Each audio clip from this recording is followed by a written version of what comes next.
We sacrifice so much. We have this tunnel vision, which is necessary, but you can't just throw off everything to the side, especially your health, in order to get this goal. So that's one of the big things there. And so I think, and we live in this hustle. We hear hustle, hustle, hustle, hustle, hustle. We hear that a lot, and I think that sends the wrong message.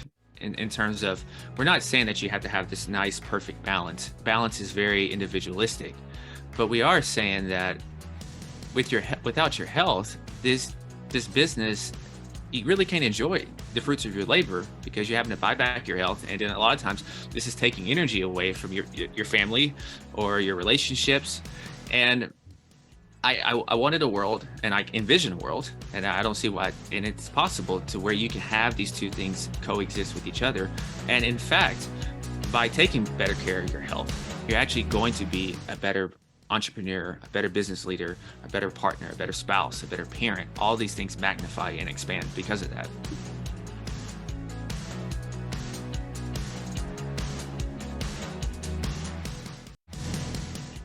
Well, welcome back to the Professional Rule Breaker Show. And I am your host. My name is Kathy Walterhouse. And I have to say, I am thrilled that you're here today, because it's my goal and my guest goal to help you succeed. So you don't want to miss any of our episodes. So be sure to hit subscribe, because you don't want to miss all the juicy information that comes out of the wonderful people that I interview, as well as, sometimes the little tips that I throw in there as well myself. So today I have an amazing guest. He's an author. He's a hybrid athlete and the founder of Executive Health. And he helps forward-thinking entrepreneurs, investors, leaders, and executives maintain their edge and status through high-touch, personalized health and longevity strategies. He's also the host of Executive Health and Life podcast, and he's a prolific writer, because he has written over 300 plus articles that have been published in Inc., Entrepreneur Magazine, and so much more. So I would love to welcome Julian Hayes II. So welcome. Thank you so much for the warm introduction, Kathy. It is an absolute pleasure to be here. I love the title of the podcast, and so I'm excited to be here. Hey, I know you're a professional rule breaker too, so that's one of the reasons why I chose to have you on the show. But I want to start off, first off, how did you get into the field that you're in? Mm-hmm. Tell me a little bit. So it's I would say my word, and it started even in basketball. And so if the coach gives us a word in a plaque, and it's vision, but then I also have to add in there curiosity. And I'm a highly curious person. So I'll go back to college. And in college is a time where you're not really sure yourself. You're usually insecure. So I'm a skinny guy, and I want to impress girls. And so I needed a way to find some confidence. And so I've always read comic books, and I've always been involved in athletics. I was like, you know what? I want to look like a superhero, or at least try to look like a superhero. So I got really deep into health and studying it, spent a lot of time just teaching myself a lot of things, skipping parties, going to used bookstores, getting old books to read. And one thing leads to another. I was initially wanting to be a marketing major, so I still graduated with that. And I wanted the job where you could sit in an office and just have ideas and then go to cool white tie parties. But they told me that you start off in an account exec and doing sales. And that scared me. I was like, oh, no, I don't know about that. That's not really my suit here. I just like to come up with ideas. And so I was like, let me make a pivot. And so I decided to go to medical school. And so the last few years, I did all my prereqs. I get accepted. I go to New York, and I'm from Nashville, Tennessee. So going to New York is it's like being in a different country. Everything's moving super fast. The people are not as nice. No offense to people that are listening up north, but there's nothing like Southern hospitality.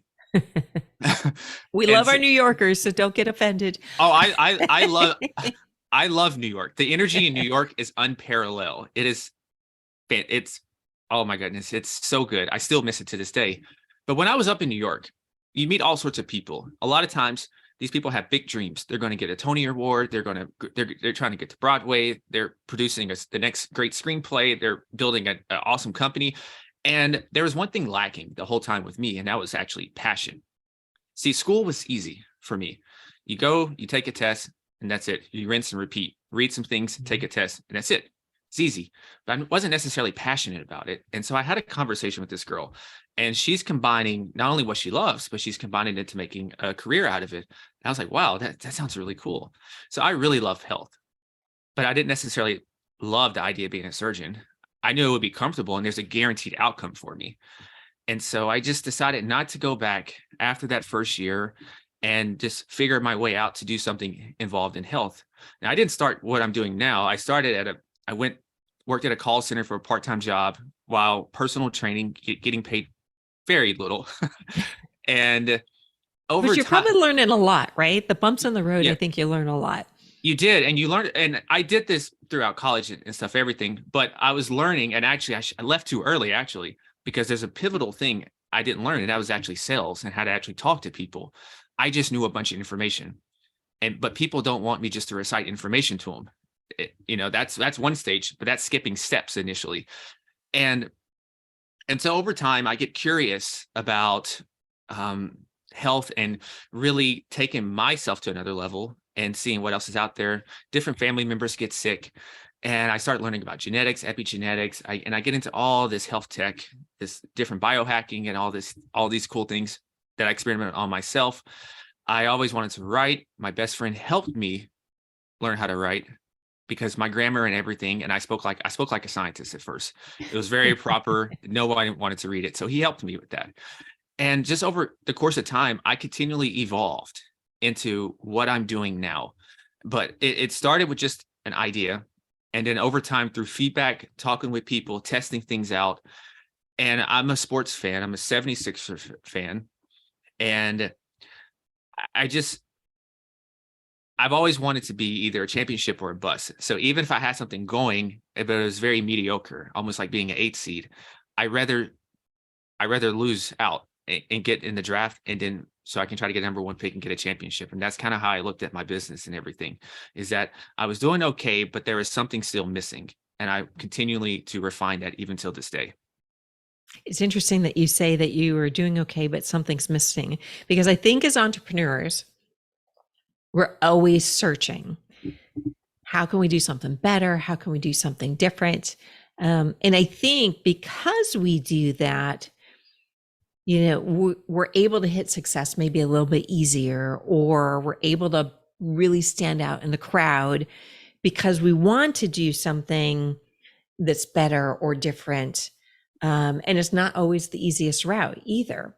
Now, you had said something about marrying health with business so that you can match your physical success to financial success, which I absolutely love. So tell me, why is that important? Well, a lot of times you see someone where, and I've seen this numerous times, where someone has worked themselves from the ground up to building this successful entity. But the thing that was neglected along the way was their health. And so now they get to this quote unquote destination, which that's kind of a paradox itself, because there's really no endpoint. You continually evolve, but nevertheless, they get to this point, this goal that they had in mind. And now they're having to use this to buy back their health. Mm-hmm. Right. And so that's the thing, that we sacrifice so much. We have this tunnel vision, which is necessary, but you can't just throw off everything to the side, especially your health, in order to get this goal. So that's one of the big things there. And so I think, and we live in this we hear hustle. We hear that a lot. And I think that sends the wrong message in terms of, we're not saying that you have to have this nice, perfect balance. Balance is very individualistic, but we are saying that without your health, this business, you really can't enjoy the fruits of your labor, because you're having to buy back your health. And then a lot of times this is taking energy away from your family or your relationships. And I wanted a world, and I envision a world, and I don't see why, and it's possible, to where you can have these two things coexist with each other. And in fact, by taking better care of your health, you're actually going to be a better entrepreneur, a better business leader, a better partner, a better spouse, a better parent. All these things magnify and expand because of that.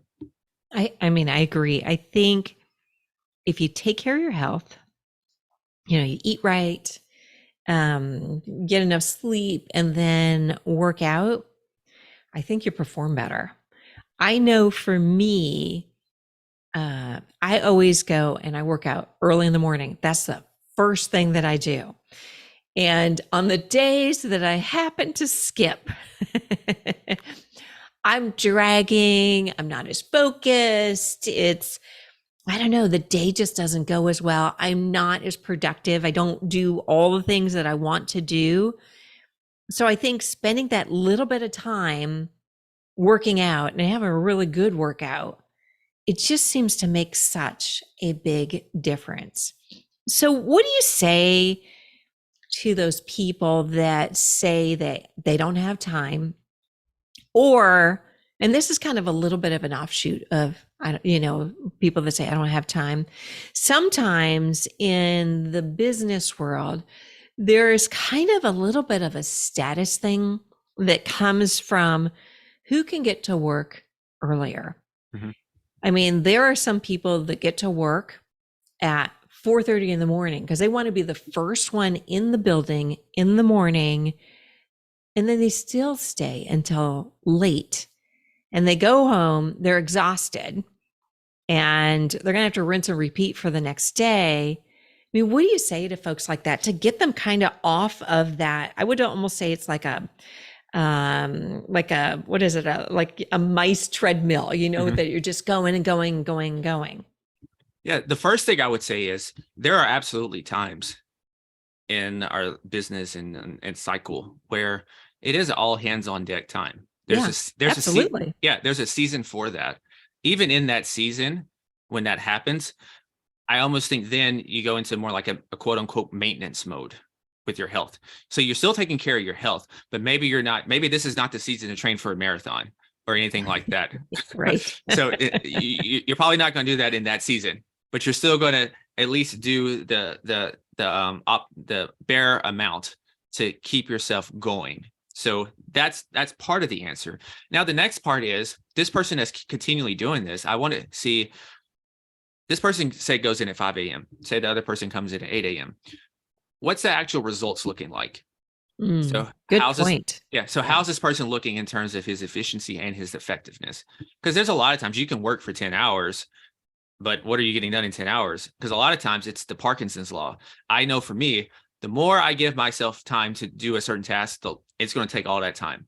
If I say, hey, I have 1 hour to send off 10 emails to get them done, they'll get done in 1 hour. But if I say, oh, well, I got about 4 hours to get these done, I'll get them done.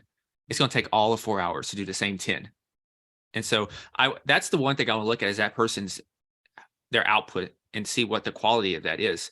Secondly, you can do this for a little bit. There's a lot of times that we can drive ourselves into the ground, and the human body is very resilient.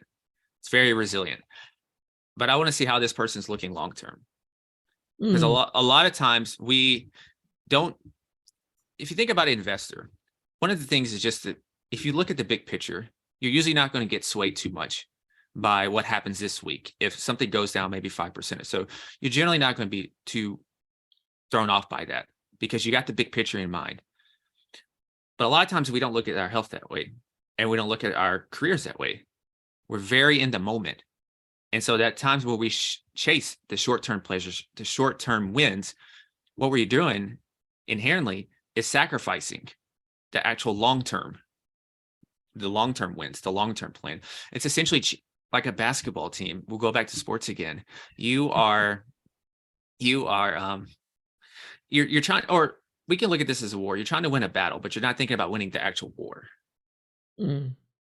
And so that's the differentiator there. So I would look at those three. I would look at those key things right there when I look at that individual there and see how's he performing compared to someone who's probably coming in later. And then secondly, is he actually keeping long-term in mind in terms of his health and what that's doing to himself? No, I totally agree. Do you think also it's and you kind of mentioned this a little bit in the beginning, it's a little bit of a mindset of almost a someday, like when I get to a certain part of my life, Hmm. then, after I've been successful, then I'll start working out every day or something like that. They don't put it as a priority.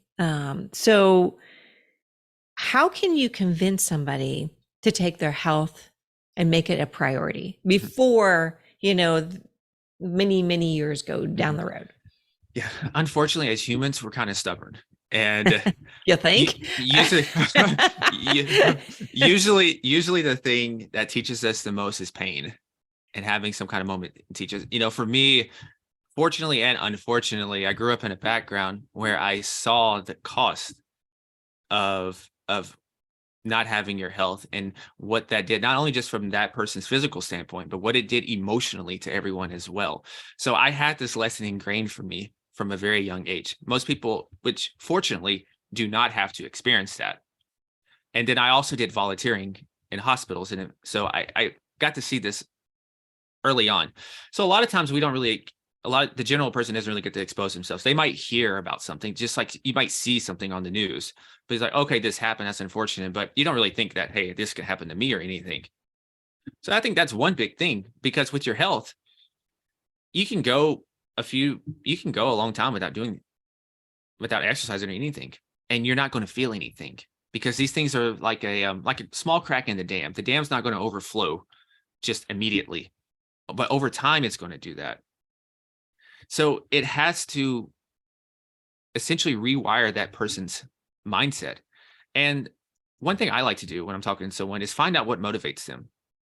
Find out what really motivates them. Are you a person who's driven just by your very own potential and individualistically driven? I would say more like a golfer is. Or are you someone who's driven by your family?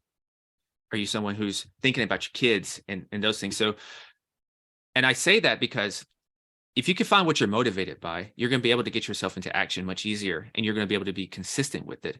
So if I know someone is really, and I hear them always talk about family, I'm going to relate everything to family. I'm going to say, hey, think about this. Imagine 20 years down the line, your daughter's going to be, I don't know, 27, 28. She's going to be walking down the aisle, and you're going to be able to do it too. You're going to be healthy. They're going to see that guy's like, wow, her dad's really healthy, and what a healthy family and everything. Or you have this other thing where, are you even going to be around to see that? Or what kind of state are you going to be in? So I'm creating these scenarios and having them envision these states, because this is the same thing they did with their business.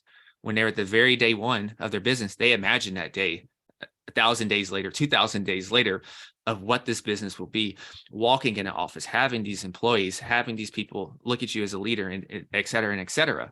So I'm finding what really motivates you. And then you're creating some stakes around that. And you're going to have more emotion and feeling on that.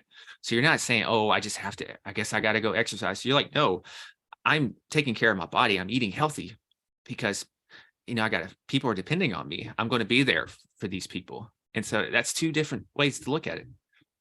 No, I love that. I mean, when you think about it in the business sense, let's say you have a leader, and there's two choices, right? You have a leader that is healthy and vibrant, takes care of his health, and is, quite frankly, a great leader to his employees. And maybe they even have, packages for employees to belong to health clubs or whatever it might be.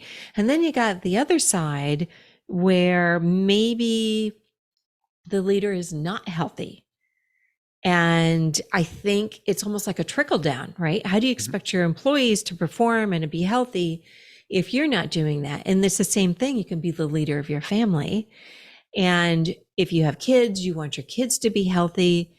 They're not going to be healthy if they see you going drive, get a burger, every day at whatever the drive-through is as close to your house, and not exercising, and you're not really making that a priority. So it's almost like, I would say, what legacy Mhm. do you want? What do you want to leave, and what do you want to be remembered by? Do you want to be, you want to leave a legacy of of almost like vibrancy versus somebody that's sick. And, obviously there's other reasons why people can get sick, that's outside of health and, of exercise and eating right. But I think you kind of have those choices, right? Yeah.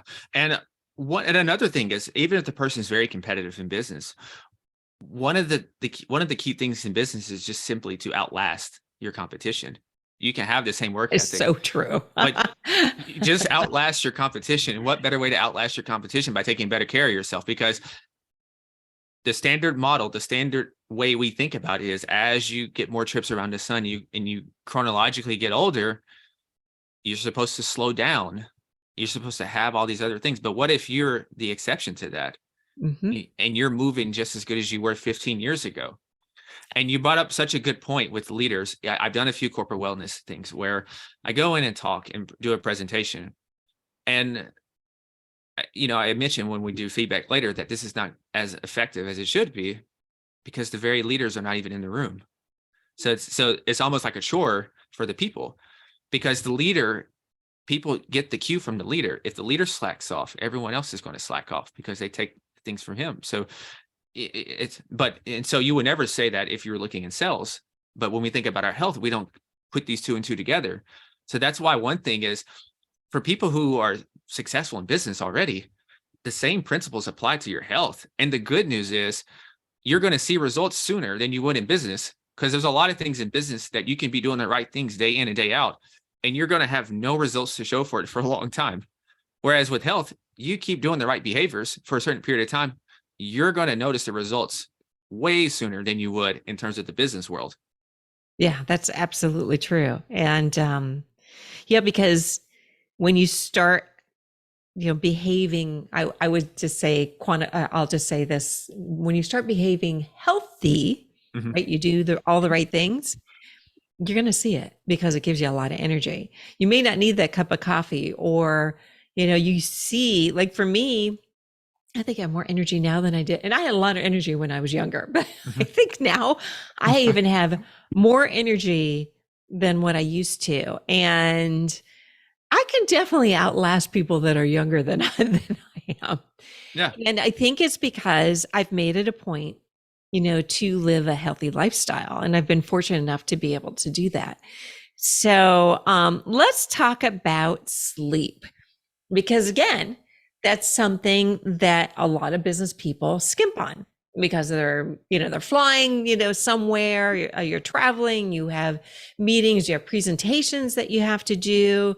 You have a lot on your plate because you got a family, and you have a lot of obligations as far as work. So let's talk about sleep. Yeah. So the first thing is, when you're thinking about sleep, well, I should actually even go back up a little bit. When you're thinking about presentations and all these other different business activities that you're doing, business is very much a sport. So you are an athlete. And it's actually, it's tougher than sports, because business is a 24/7 thing. You really don't have an off season. If you think about That's it, so true. yeah, I love that. you don't have an off season where you can just really relax and just go into maintenance mode.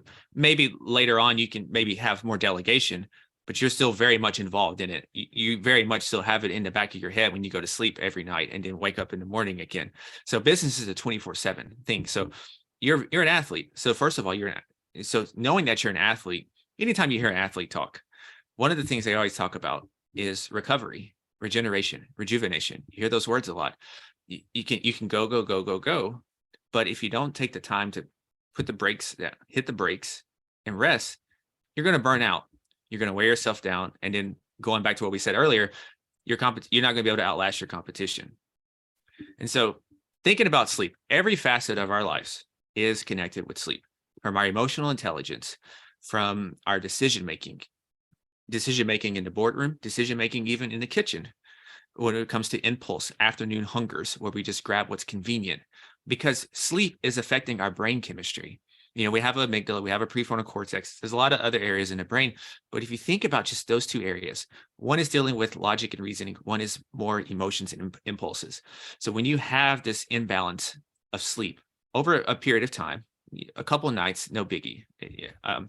Wait, but over time, sleep deprivation, you might not even feel it because our brain is so sophisticated at helping us still exist. But the key word is exist, not thrive. That's the difference there when I said that. And so you have someone when they're sleep deprived, you have someone who's not having as much activity in the prefrontal cortex. So this person's operating from a state of less logic and reasoning and more impulse and emotion. So if you think about from a food standpoint, he's grabbing for convenience, grabbing for sweets more often than not. Because of the impulse. Because of the impulse. Yeah. And a lot of times you want something savory as well, because maybe there's not a lot of pleasure right now. Maybe it's a very stressful period at work. So you're grabbing for something sweet that represents pleasure to you and safety. And so in the business context, though, you're having a leader, or maybe even scarier, you have an investor who's operating more from an emotional standpoint, which that's a disaster waiting to happen. Think about your personal life. You have a person that's operating more from an emotional standpoint, you're going to be a little more quicker to snap on someone. Yeah.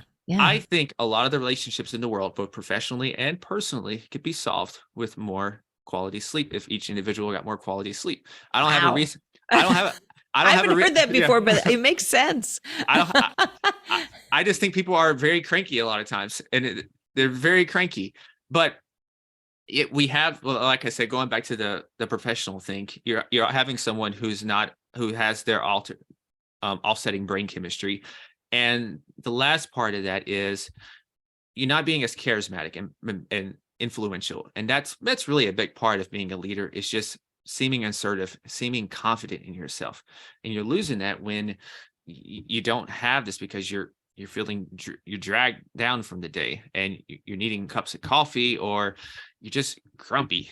And so it's a very interesting thing with sleep, and it's hard to tell someone to sleep, especially if they haven't been doing it for a while, because they're going to say, well, I'm fine, I've been accomplishing this and this and that and that. But I'm like, yeah, think about what you could accomplish if you had an extra edge to yourself, if you had an extra 10%, look at sleep as maybe your iPhone battery, and say you're used to starting the day off at 70%. And then you go to 0 throughout the day. What if you started the day at maybe 90%, 95% in the green? You have an extra 20 to 25% more bandwidth to handle things, to accomplish things, and still have the reserves left for when you get home or whenever you need to attend to your personal life. So how much sleep do you think that people need then? And I know it probably varies wildly, from individual to individual, but is there like a rule of thumb? Yeah, I generally look at 7 to 9 hours for the typical person, is 7 to 9 hours. The more strain you put your body through, the more you need to recover. So I train typically like twice a day, and a lot of times. So I need a little more sleep, or I need to find a time to take a nap or something. But for someone who doesn't do as much activity, then they could probably be more on the lower end of the 7 hours. And a good thing is to use, if people have Apple Watches now and different wearables now, right? And you can look, and that can help you gauge kind of how much strain you're putting your body through each day, how much quality sleep you are getting, because a lot of times we focus on the quantity, but I also want to look at the quality of it as well. So we can be getting 8 hours of sleep, but if most of it is light sleep and we're not getting into those REM stages and that deep sleep stage, then we still have some work to do, because that REM stage is where we're going to consolidate all this new information that we learned today. And we're going to throw this essentially in a blender with our existing knowledge overnight. And then as we sleep, it's like the on button. It's all blending up, mushing together, consolidating. And then the next day, we have this information now. We're essentially becoming smarter. And so that's how you essentially become smarter in everything each day. But if you miss that critical step because you're not getting sufficient sleep, then it's harder to keep this consolidated information, this new information, and package it with your existing knowledge. I've actually never heard of that type of analogy with a blender. I love that, as far as, if you're not getting that amount of sleep, you're not able, to continue to almost like retain, right? Retain and use and have that logical thought. if you're not getting that amount of sleep. It's interesting. You mentioned the word burnout, which I think is epidemic right now. I see it in the news all the time on how people are burnout. And it almost makes them want to not be in the workforce. Mhm. So, what do you say to something like that? I think, yeah, the first thing when I think with burnout is, I think we need to start looking at this in a much bigger picture than we are. A lot of times with burnout, we think it's a physical issue. For some people, I think maybe people in the C-suite, maybe the founding entrepreneur or something, I think that is maybe the case. It's more of a physical thing, and a cellular health issue as well. But I think for a lot of people, there's a mental component, there's an emotional component, there's even a spiritual component. And what I mean by that is, think at times that the work for a lot of us consumes us, and we lose our sense of self. We lose our sense of why we're doing it because we're out of balance. And balance, again, meaning there's other things in life that we wanted to do, and we're not able to do those Okay. things right now. Okay. Burnout because the work is taking over all of that. And so our sense of self is gone because we don't have any hobbies. We're not maybe attending to our family as we want to. So we're discombobulated, we're unorganized, and we lost our sense of control. And So that's, maybe there's a little resentment or something too that you can't do all those things, right? yeah, and you start to resent your work a little bit. You're like, oh, I have to do this. I mean, I've been there at times where I'm like, oh, I have to wake up and do this work. You don't want to do it. You feel this tug of resistance that you don't want to do it. You enjoy it, but but you're just tired of it right now. Hmm. And a lot of times it's because nothing else in my life am I doing right now. Now I know we signed up to work hard and to build these things and everything, but there's still certain things that we value that we want to do in life. So whether it's, I want 30 minutes to, I don't know, watch my show or something, or I want to make sure I still have my date night with my spouse every week, and I'm not even doing that now, or doing something with my kids. Whatever that thing is, we're not doing it, and there's a void that's empty, and we're starting to feel more hollow. Because I see that with friends too, is that you almost lose the reason of why you're even doing this thing. Mm. So, is there like some sort of formula or something like you should spend some time every week doing a hobby or hanging with your friends or whatever, so whatever lights you up? Yeah. Yeah, I think this is of course very individualistic, and I think this comes down to thinking about when you're designing your life, what are some of your non-negotiables? So for me, of course, I enjoy exercising. So I'm going to have a big space for that. I love going for long runs. I love lifting. I love sitting in a sauna. So I will cut off other things to always have that, no matter what. So that's one of my non-negotiables. I also love just having maybe like an hour or so to just learn about anything I want, not even just health materials, but just to explore and learn. That's my hour. I got to have it no matter what. So for this person, I'm thinking, pencil in a couple of your non-negotiables every week, things that are really meaningful and important to you. So if it's that Thursday dinner, go ahead and mark that in your calendar. So therefore, that can never be filled by anything else, because you're always going to have that block. Set it for recurring. When it asks you how long, have it to infinity. And Right? Exactly. yeah, Because if you yeah. don't, it's going to Mhm. get filled. Yeah, So, yes. and then as you're doing that, go ahead and mark out sometimes, like yourself. First thing in the morning, you're going to work out. Mhm. Go ahead and have that in the calendar. So you're never tempted. Nobody can put anything on your calendar because it's blocked. It's going to come right back to them. Yep. It's definitely scheduled. Yeah. It's there. So you have so what you're doing right now is you're taking care of you first. You're filling your own bucket, and now you're going to be able to give back more to whatever that thing is now. So then you can start to put in the work times. And then also I noticed since the pandemic now, and work has kind of changed a little bit for a lot of people, because you used to have a cutoff, and that's because you had to you got in your car, you drove back home. But now, what if you're just hanging out at home all the time? Because I had this problem. Well, you could essentially work all day if you wanted to. You could And all essentially do night. and all night. I could do Zooms for 12 hours because there's no cutoff time. I don't have to drive anywhere. So I recommend people to give yourself a cutoff or something, to give yourself something that symbolizes my day's over. Maybe I'll do some Would you admin pin your work. calendar, or what would you do? I'm curious Yeah. about this. Yeah. I like the calendar. Okay. I like the calendar, or just make a commitment to yourself. That's individualistic. Like for me, I know this is my cutoff. So after this, my day's cut off in terms of like quote unquote professional work. I'm going to get my run and my workout in, and then I'll come back and maybe do some admin work, light work like that, like emails and little simple things like that. So this is my cutoff for me. I think it is easier, like you said, to use a calendar to kind of have a cutoff. So say every day, maybe I'm done doing certain calls at 5 o'clock or 6 o'clock, whatever that time is for you. If you're an early riser, maybe you want to do it earlier. I don't really like to talk to people the first few hours of the day. So that's also a time I have cut off.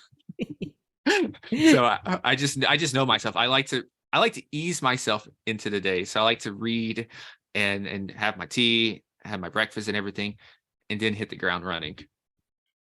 Yeah, no, that's great. I agree. I think setting up whatever your parameter would be that allows you to take care of yourself is going to make you more productive, probably more financially successful, happier, right? And joyful. And, it'll help with your longevity, for the most part, it should. Yeah. If you think you added all those things up, when someone is feeling all those things right there, those are all positive traits. I guarantee you they're going to outperform the grumpy guy that comes in or starts his day 3 hours or wakes up at 4:30, 5 o'clock and doesn't stop until 11. That's right. And and plus people are going to want to talk to you versus somebody that's cranky. Yeah. The cranky guy with the bags under his eyes and everything. Yeah. Because if you think about it, a lot of times it's not just about your skill and talent. That's a big deal, but people need to like you as well. A lot of this is relationships. And I've learned that myself. So relationships is kind of a big deal. So it would be wise to keep that in mind. So when you have this aura too as well. A lot of times when we think about communication, we think verbally, but you can just be around people sometimes and you can just feel that energy that they have. Even through Zoom, you can see, man, this person has a good energy about himself.